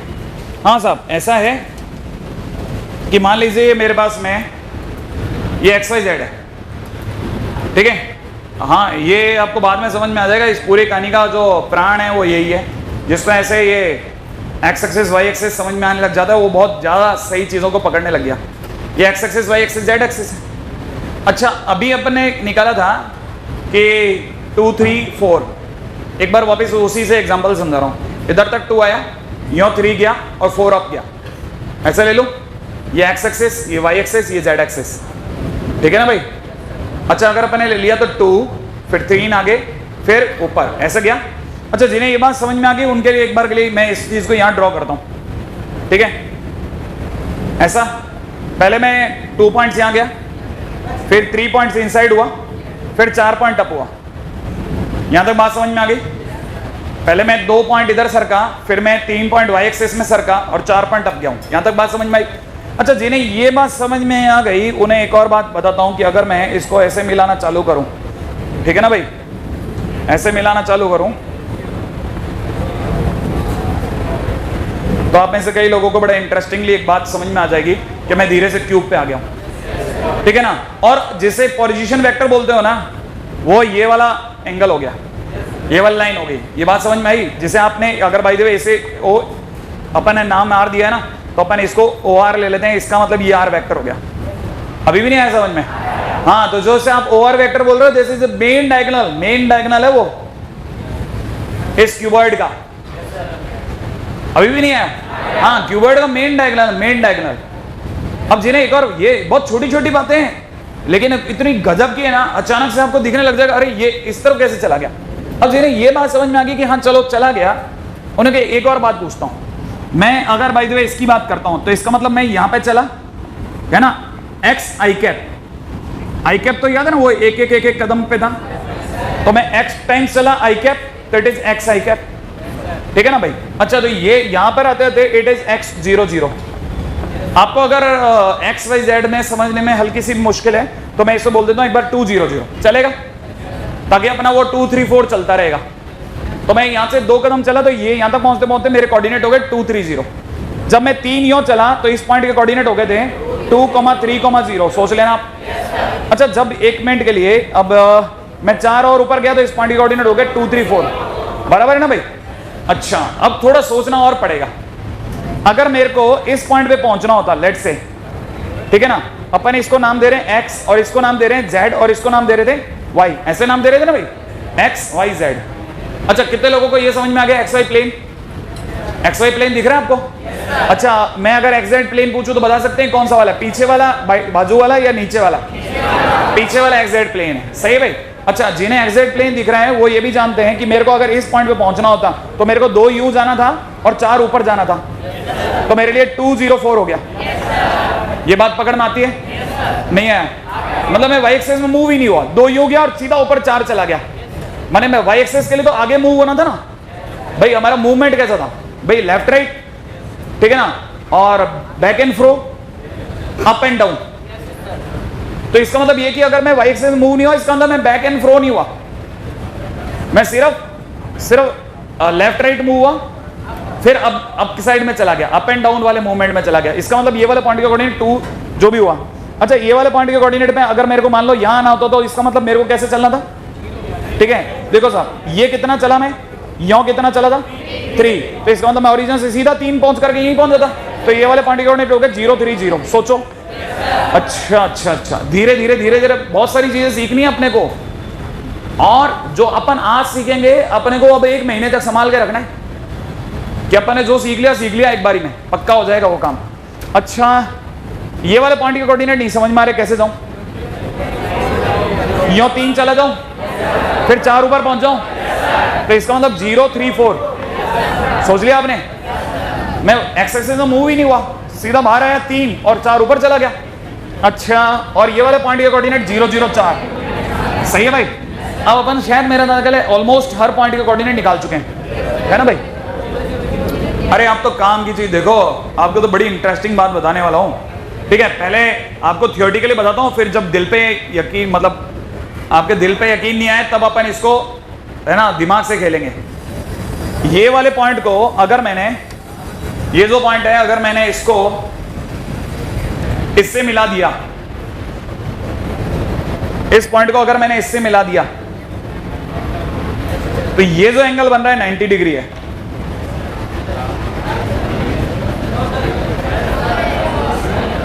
है ना, मैंने कहा था ना दिल पे यकीन नहीं आएगा। अब चुपचाप देखना, ठीक है, सोचने पे शायद दिख जाएगा, मेरे को कोशिश करने दो, है ना भाई। हाँ, ये थोड़ा आपके लिए मुश्किल है, मेरे लिए और मुश्किल था।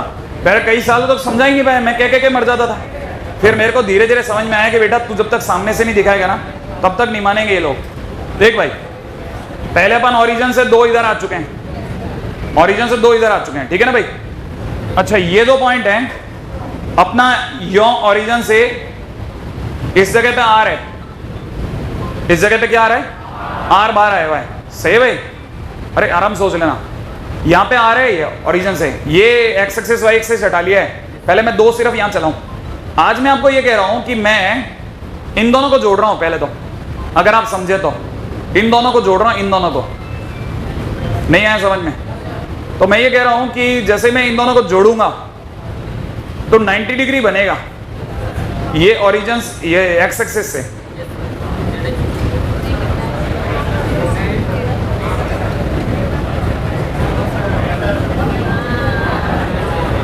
देखो आप, अभी भी नहीं आया समझ में, बन रहा है क्या?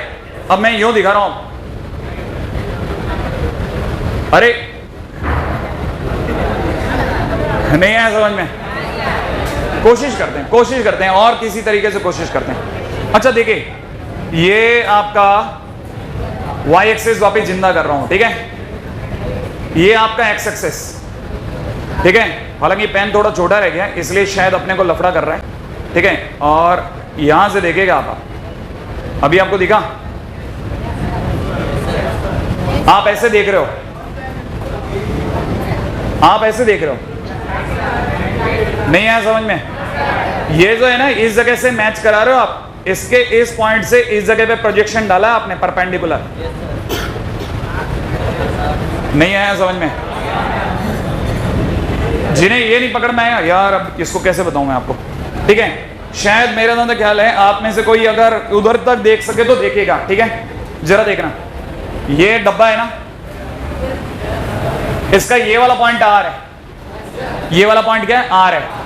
अच्छा, जो ये आखिरी पॉइंट है ना अंदर से, ये वाला पॉइंट, ये ओरिजिन है, सही है। ओरिजिन से कोई 2 यूं आया, ठीक है, 3 इधर आया और 4 ऊपर गया, तब आर पे पहुंचा है। अब अगर भाई देखो कोई भी बच्चा, ठीक है ना, इस जगह से इस जगह को मिलाता है, देख रहे हैं आप, ये वाली लाइन को मिला रहे हैं अपन, और मैं आपसे पूछ रहा हूं ये लाइन और नीचे वाली लाइन, ये नीचे अगर यहां पे लाइन बनाएंगे ना तो इन दोनों के बीच का एंगल कितना होगा? ये 90 डिग्री होगा। ये बात आपके समझ में आई? ये 90 डिग्री है एक्चुअल में, लेकिन वो ऐसा अड़ा हुआ है ना, ऐसा टेढ़ा है तो शायद आप समझ नहीं पा रहे, लेकिन आप कभी भी देखोगे तो ये ऐसा है। ये जैसे अगर बाय द वे इस लाइन के पैरेलल में यूं भी जाओगे तो भी 90, ये लाइन और ये लाइन आपस में 90। अब आप इसको उठाना चालू करो, बात समझ में आई आपको? इसको आप उठा करके कहीं भी ले जाओ भले, ये हर बार कैसा रहेगा? 90 रहेगा। अभी भी नहीं आया समझ में? हाँ, ये 90 डिग्री है, इसीलिए अपने को क्या क्लिक नहीं करता ये कि यहाँ ये 90 है। अच्छा, इतना क्या पीछा कर रहे थे सर? ये 90 प्रूव करा के दम लिया आपने, इसलिए मेरे को पीछा करना पड़ गया, क्योंकि आप में से कई लोग इस बात को नहीं मानेंगे कि ये जो पॉइंट है ना, ये इसका एक्स एक्सिस पे प्रोजेक्शन है, 90 डिग्री पे प्रोजेक्शन गिरता है। नहीं आया समझ में? अगर ये एक्स एक्सिस का प्रोजेक्शन है तो इसका मतलब ये कि 2, 3, 4 का projection on x axis is x 2, 0, 0। अब आपको प्रोजेक्शन भी समझना पड़ेगा। प्रोजेक्शन 6 हैं, 6 प्रोजेक्शन। अरे कुछ नहीं है, बच्चों वाली चीजें, एक बार पकड़ में आ गई ना तब तक आपको मुश्किल है जब तक आप सुन रहे हो। जिस दिन आपने पकड़ के अपने किसी दोस्त को सुना दिया बेटा ये प्रोजेक्शन है, आपको बस एक कमजोर दोस्त मिल जाए जिसे कुछ ना पकड़ में आया, जैसे ही मिला आप समझ जाओ बस उस दिन आपको सब समझ में आ गया कि 6 प्रोजेक्शन थे। देख भाई, इस पॉइंट का इधर प्रोजेक्शन एक्स एक्सिस पर, जिस दिन इसको इससे मिलाऊंगा एक्स एक्सिस प्रोजेक्शन।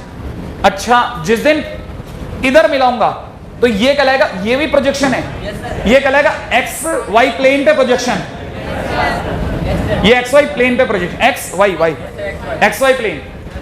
ये एक्स वाई प्लेन पे प्रोजेक्शन है। ये एक्चुअल में ये जो बन रहा है ना, ये भी बड़ा यूनिक है। मैं इसको क्या, हम जो चीज देख रहे हैं ना वो देख रहे हैं 2D में और हम समझ रहे हैं 3D में।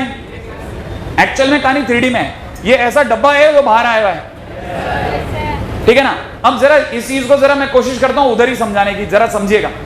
आप में से कोई, हालांकि मेरे को पता है बैल बज गई, लेकिन है ना मेरे को नहीं लगता कि अपना वो लिखने पढ़ने का दौर खत्म है। आप तो समझ लो, क्योंकि कल फिर वापस इसी लेवल तक जाना, और थियोरेटिकली इसमें जितना होता है ना फर्स्ट डे खत्म करते हैं बस अपन, ठीक है। समझना भाई, ये जो यहां प्रोजेक्शन गिरेगा ना ये एक्स एक्सिस है, ये जो नीचे वाली लाइन है ना दिस इज एक्स एक्सिस, ये वाली लाइन इज एक्स एक्सिस, ये जो इधर से लाइन आएगी ना ये वाली वाई एक्सिस, और जो पीछे की तरफ से लाइन जा रही है ये वाली जेड एक्सिस। अच्छा, इससे प्रोजेक्शन अगर इस पे मिलाया तो ये प्रोजेक्शन कहलाएगा एक्स एक्सिस ऑफ प्रोजेक्शन। अच्छा, ये जो है ना ये जो नीचे वाला ये वाला बेस, ये एक्स एक्सिस और वाई एक्सिस से मिलने के कारण एक्स वाई प्लेन है, ये एक्स वाई प्लेन है। अच्छा, और जो पीछे वाला प्लेन है बिल्कुल इसके पैरेलली जो पीछे वाला प्लेन है दैट इज XZ प्लेन। अच्छा, इधर की तरफ जो छुपा हुआ प्लेन है ये YZ प्लेन है। अच्छा, इससे इस वाले पॉइंट से अगर मैं इस पे इसको लाइन मिलाता हूं, ये वाली लाइन मिलाया, तो दुनिया कहेगी कि मैंने प्रोजेक्शन डाला YZ प्लेन पे। YZ प्लेन पे, समझ में आया? YZ प्लेन पे प्रोजेक्शन डाला, तो एक प्रोजेक्शन नंबर 1 YZ पे, एक प्रोजेक्शन नंबर 2 XY पे, एक XY पे, है ना भाई? अच्छा, और अगर मैंने प्रोजेक्शन पीछे वाले पे डाल दिया, पीछे वाली पे XZ, 3 प्रोजेक्शन तो प्लेन पे पड़े, और ऐसे 3 प्रोजेक्शन 3 एक्सिस पे पड़ेंगे। एक प्रोजेक्शन X एक्सिस पे, ठीक है ना भाई, एक प्रोजेक्शन Y एक्सिस पे, ऐसा आड़ा, देख रहे हैं आप? ऐसे आड़ा जो जाएगा वो Y एक्सिस से प्रोजेक्शन होगा। और कौन सा रह गया साहब? Z वाला कहां है? इधर एक, इधर और एक पीछे जो ऊपर से जाएगा, नहीं है? हाँ, वो ऊपर से जाएगा, वो दिखेगा नहीं। आप यूं समझ सकते हो कि ऐसे जा रहा है वो, यूं अड़ता हुआ नीचे इसके पैरेलली। तो कुल मिलाकर के हमारे पास 6 प्रोजेक्शन है। 6 प्रोजेक्शन समझ में आए आपको? हाँ, ये सब हमारे दर्द हैं, सब हमारे को पता होना चाहिए। सामने वाला ऐसे मस्त आराम से खेलेगा कि सम ऑफ स्क्वायर ऑफ प्रोजेक्शंस, अब हम दिमाग लगाते फिरेंगे प्रोजेक्शन, ठीक है? तो आपको पता होना चाहिए प्रोजेक्शन कौन, कुछ नहीं है। एक बार बस आपको किसी को समझाना है। जिस दिन आपने एक बार किसी को समझा दिया, सबको आ जाएगा, दिमाग के अंदर खट प्रकट हो जाएगा, कहानी पकड़ में आ गई। तो उम्मीद है आपको ये तो पकड़ में आ ही गया होगा कि जब आप ऐसे, एक लास्ट लाइन और बोल रहे हैं, ध्यान से सुनना। जब भी आप ऐसे पोजीशन वेक्टर दिखा रहे होते हो, ये पोजीशन वेक्टर दिखाया मैंने OR, जब भी आप प्रोजेक्शन वेक्टर दिखा रहे होते हो तो इनडायरेक्ट वे में क्यूब को रिप्रेजेंट कर रहे होते हो। हर बार आप क्यूब को रिप्रेजेंट कर रहे होते हो। तो आज तो अपन ने कोई डायरेक्शन कोसाइन वगैरह किसी तरह की कोई डेफिनेशन नहीं लिखी, थोड़ा ठहरा हुआ टॉपिक होता है पहले दिन का। तो पहले दिन तो बहुत ठहर जाता है, क्यों? क्योंकि लिखना और अजीब अजीब सी बातें करना, वो पोजीशन वेक्टर और डरावनी बातें, अगले दिन से मस्त चलता है डायरेक्शन कोसाइन से। ठीक है, बाकी कल करते हैं चर्चा, ठीक है?